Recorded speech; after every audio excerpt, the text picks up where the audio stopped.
ഈ അജിത്ത് ബദർ ട്രിവാൻഡ്രം നാമത്തിൽ എന്നുള്ളതിന് കൽപ്പിച്ചെന്നാണ് പറയുന്നത്. ഈ ട്രിവാൻഡ്രക്കാർ മലയാളം അറിയത്തില്ല. മലയാളം അറിയത്തിനാൽ അവർ നാമം എന്ന് പറഞ്ഞ പേര്, നാമത്തിൽ എന്ന് പറഞ്ഞ പേരിൽ, കർത്താവായ യേശു ക്രിസ്തു പിതാവിൻ്റെ പേരിലാണ് അത്ഭുതങ്ങളും അടയാളങ്ങളും ചെയ്തത്. അതിന് ട്രിവാൻഡ്രം ഈ അജിത് ബ്രദർ എപ്പോഴും പറയാം നാമത്തിൽ എന്ന് പറഞ്ഞാൽ കൽപ്പിച്ചതിൽ നിന്ന്. അങ്ങനൊരു മലയാള വേർഡ് ഇല്ല.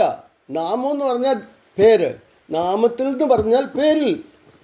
അത് മനസ്സിലാക്കാതെ വണ്ണമാണ് ഈ ക്രാക്ക് എന്തെന്ന് ചോദിച്ചാൽ പറയുന്നത്. ഇവനൊരു ക്രാക്ക് തന്നെ. യഥാർത്ഥത്തിൽ നാമം എന്ന് പറഞ്ഞാൽ പേരിൽ നിന്നുള്ള, നാമത്തിൽ പിതാവിൻ്റെ പേരിലാണ് എന്ത് ചെയ്യുന്നു ചോദിച്ചാൽ കർത്താവായ യേശു ക്രിസ്തു എന്തെന്ന് ചോദിച്ചാൽ അത്ഭുതങ്ങളും അടയാളങ്ങളും ചെയ്തത്. അല്ലാതെ കൽപ്പിച്ചതിൽ നല്ല അത്ഭുതങ്ങളും അടയാളങ്ങളും ചെയ്തത്. എന്തപ്പാ ഈ ട്രിവാൻഡ്രത്തുകാർ പോഴന്മാർ സുവിശേഷ വേലക്കാർ ഇങ്ങനെയൊക്കെ പറയുന്നത്. പിന്നെ യേശു ക്രിസ്തു ദൈവമാണ്. കാരണം ആദിയിൽ വചനമുണ്ടായിരുന്നു, വചനം ദൈവത്തോടു കൂടിയായിരുന്നു, വചനം ദൈവമായിരുന്നു, അവൻ കൃപയും സത്യം നിറഞ്ഞവനായി നമ്മുടെ ഇടയിൽ പാർത്തു, വചനം ജഡമായി തീർന്നു, അതാണ് ക്രിസ്തു. വചനത്തെപ്പറ്റി പഠിക്കണം, ശബ്ദത്തെപ്പറ്റി. വചനം എന്ന് പറഞ്ഞാൽ ശബ്ദം, ശബ്ദത്തെപ്പറ്റി പഠിക്കണം. ദൈവം ഇസ്രായേലിലൊരു വചനം അയച്ചു, അത് യഹൂദയിൽ വീണു. അന്നേരം വചനമായ ക്രിസ്തു, ദൈവവചനമായ ക്രിസ്തു ജഡത്തിൽ പ്രത്യക്ഷപ്പെട്ടതാണ് യേശു ക്രിസ്തു. യേശു ക്രിസ്തു ദൈവവുമാണ്, അതേപോലെ തന്നെ ദൈവപുത്രനുമാണ്. യേശുവിൻ്റെ ആ അലങ്കാരികമായ സ്ഥാനം എന്ന് പറയുന്നത്, നമുക്കൊരു ശിശു ജനിച്ചിരിക്കുന്നു, നമുക്കൊരു പുത്രൻ നൽകപ്പെട്ടിരിക്കുന്നു, ആധിപത്യം അവൻ തോൽപ്പിക്കും, അവൻ അത്ഭുത മന്ത്രി, വീരനാം ദൈവം, നിത്യപിതാവ്, സമാധാന പ്രഭു എന്ന് പേർ വിളിക്കപ്പെടും. കർത്താവിന് ഇത്രയും ടൈറ്റിൽസ് ഉണ്ട്. ഒന്ന് കർത്താവ്, നമുക്കൊരു ശിശു ജനിച്ചിരിക്കുന്നു, നമുക്കൊരു പുത്രൻ നൽകപ്പെട്ടിരിക്കുന്നു, ആധിപത്യം അവൻ്റെ തോളിലിരിക്കും, അവൻ അത്ഭുത മന്ത്രിയാണ്, വീരനാം ദൈവമാണ്, നിത്യപിതാവാണ്, സമാധാന പ്രഭുവാണ്. ഇത്രയും സ്ഥാനങ്ങൾ കർത്താവായ യേശു ക്രിസ്തുവിന് ദൈവം കൊടുത്തിട്ടുണ്ട്. ഈ വിഷയത്തെപ്പറ്റി സംസാരിക്കുന്ന സമയത്ത് ഈ അജിത് ബ്രദർ എന്തെന്ന് ചോദിച്ചാൽ ഈ ട്രിവാൻഡ്രംകാരൻ യഥാർത്ഥത്തിൽ തെറ്റാ സംസാരിക്കുന്നത്.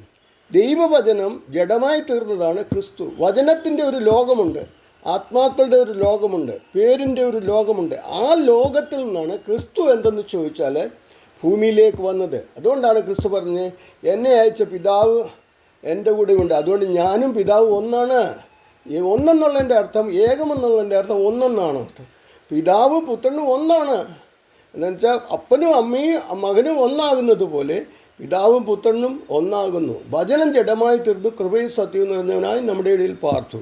അതാണ് എന്നെ കണ്ടവൻ പിതാവിനെ കണ്ടിരിക്കുന്നു എന്ന് കർത്താവ് പറഞ്ഞു. എന്നെ കണ്ടവൻ പിതാവിനെ കണ്ടിരിക്കും, ഞാനും പിതാവും ഒന്നാകുന്നു. അതിൻ്റെ അർത്ഥമെന്ന് ചോദിച്ചാൽ they are one in life, one. അതുകൊണ്ട് കർത്താവായ യേശു ക്രിസ്തു എവിടെ ഇരിക്കുന്നത്? എൻ്റെ പിതാവിൻ്റെ വലത്തുഭാഗത്തിരുന്ന് നമുക്ക് വേണ്ടി പക്ഷപാതം ചെയ്യുകയാണെന്നാണ് എബ്രായർക്കെഴുതിയ ലേഖനത്തിൽ പറയുന്നത്. അവൻ മധ്യസ്ഥനായിരുന്നു നമുക്ക് വേണ്ടി പക്ഷപാതം ചെയ്യുകയാണ്. അന്നേരം സകല അധികാരവും എനിക്ക് നൽകപ്പെട്ടിരിക്കുന്നു. നിങ്ങൾ ഭൂമിയിലൊക്കെയും പോയി സുവിശേഷം അറിയിപ്പീൻ. വിശ്വസിക്കുന്നവരെ പിതാവിൻ്റെയും പുത്രൻ്റെയും പരിശുദ്ധാത്മാവിൻ്റെയും നാമത്തിൽ സ്നാനം കഴിപ്പിച്ച് എല്ലാവരെയും ഞാൻ നിങ്ങളോട് പഠിപ്പിച്ചതൊക്കെയും അവരെ പഠിപ്പിച്ച് എൻ്റെ ശിഷ്യരാക്കിക്കൊള്ളിരെന്നാണ് പറയുന്നത്.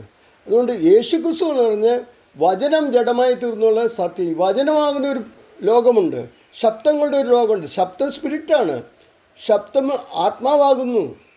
നമ്മൾ സംസാരിക്കുന്ന വചനങ്ങളെല്ലാം ആത്മാവാണ്. അന്നേരം ആ ആത്മാവാകുന്ന ദൈവം ജഡത്തിൽ വെളിപ്പെട്ട് മനുഷ്യനായ സാദൃശ്യത്തിൽ വിളങ്ങി നമ്മുടെ ഇടയിൽ വസിച്ച് തൻ്റെ പിതാവിൻ്റെ നാമത്തിൽ എന്ന് പറഞ്ഞാൽ പിതാവിൻ്റെ പേരിൽ അത്ഭുതങ്ങളും അടയാളങ്ങളും ചെയ്ത് അവസാനം അവൻ ക്രൂശിൽ മരിച്ച് അടക്കപ്പെട്ട് ഉയർത്തെഴുന്നേറ്റ് തൻ്റെ പിതാവിൻ്റെ വലത്തുഭാഗത്തിരിക്കുന്നു എന്നുള്ളതാണ്. അതാണ് വചനം ശരിയായിട്ട്.